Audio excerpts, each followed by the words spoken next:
we're looking at Old Boy. This is the last part of it, which is the review section. So we begin with the question, what did you think? I think it was fascinating. I think it's the third time I've seen the movie, but seeing him through this methodology of dissecting the story was very enlightening. Okay. To understand the story itself. What? Because I was basically like stopping, going backwards and forward. Okay, that's why. Trying to put the pieces of the puzzle together. Yeah. So yeah, I mean, the movie structure helped tremendously to understand the movie itself and what the hero is fighting for, and it made me love the movie even more. All the symbols, like the tongue, which is from the beginning of the movie to the end, a symbol. Then mirrors, as you tell, the Oedipus complex, and very, very strong themes that make that movie very kind of aggressive and want to. Was there anything in the plot which, going through it structurally, that you'd never even thought about before or hadn't noticed before? Well, yeah. I mean, the whole. The structure of the movie till he discovered the truth at the end is completely restructured. So as a viewer, we believe one thing. Okay, we start to create to understand the different element of the story. Yeah, and everything reverse. And just like we discover he's sleeping with his daughter, we discover that he started to fight for a lie. I mean, everything shifts. And I felt like kind of raped in the sense of like, okay, wow, okay, that didn't expect that to happen. I mean, they might have started out thinking, let's just do some action stuff. Let's just do a vengeance movie. They probably started out with maybe quite low ambitions for themselves.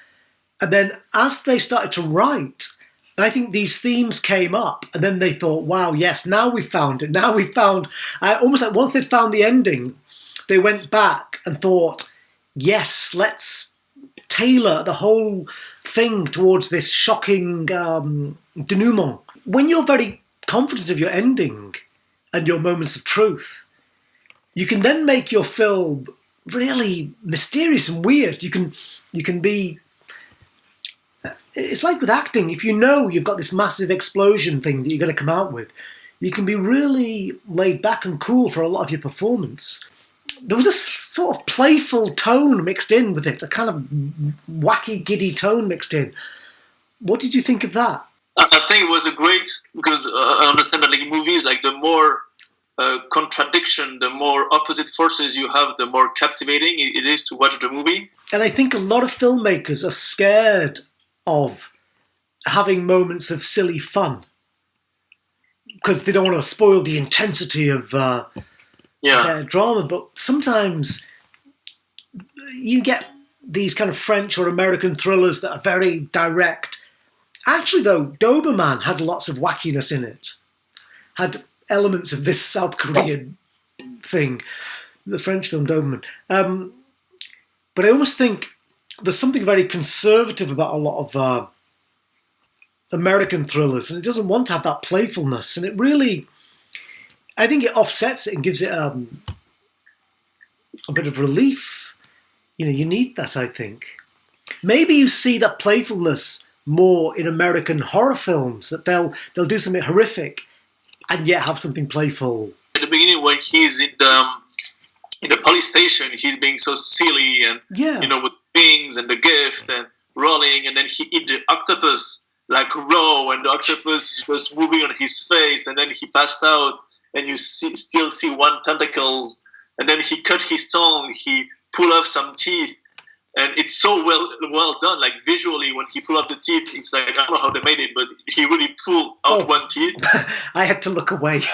It's something small, but so well done, and so visceral. We feel it to our bone, and that plus, I don't know. I felt that I could really feel what the character are feeling. It's very like the decision they have to make, And even at the end, when the bad guy is killing himself, it's a hard choice. It's not an easy choice. He I'm not sure if he's bad at the end. It's I think at the end we feel sorry for him that he's been really scarred by these events. I mean, I really thought the cinematography and the movement of the camera was fantastic. The performance is fantastic. I mean, I'd heard things about this film, but I'd never seen it. I'm not a big martial arts kind of fan, which is what I expected it to be more of, but I just thought it was really fantastic and a real light touch with such dark elements. I mean, that sequence in the corridor where he defeats, the 20 guys or whatever. Maybe it was 15 guys. Maybe it was one guy for every year of imprisonment. I don't know. There might have been a gag in there somewhere, but just beautifully shot, and the mixing it with classical music. They would play, was it bits of Mozart and stuff, or whatever it was, as the camera just tracked along, and the beautiful green tones, that green tone that you get in thrillers and horrors, which has marked out the last sort of 20 years or so of cinema. And it felt real, because like you said, martial art, I agree that sometimes in Asian cinema we see those martial art scenes and it's too much. It's like a choreography. It's like very well neat done. And here you have this guy, like, he's fighting with the knife in his back and he's just standing up, and it's hard. And you feel it's hard. He's not a martial artist. He just trained for I don't know how many years in his cell, in his apartment. And his performance at the start as the silly father was fantastic. I really thought, oh, well, this guy can't be the lead. This must be just someone else. Because I'd seen pictures of the lead guy in his tough warrior, personification. But really great fun. I think did they make 3? Did they do sequels? I think there is only one, but there is an American remake. Yeah. So I thought, fantastic film. Really glad I saw it. I'm going to check out more of this guy's work, the director, the writer, and look out for the actors.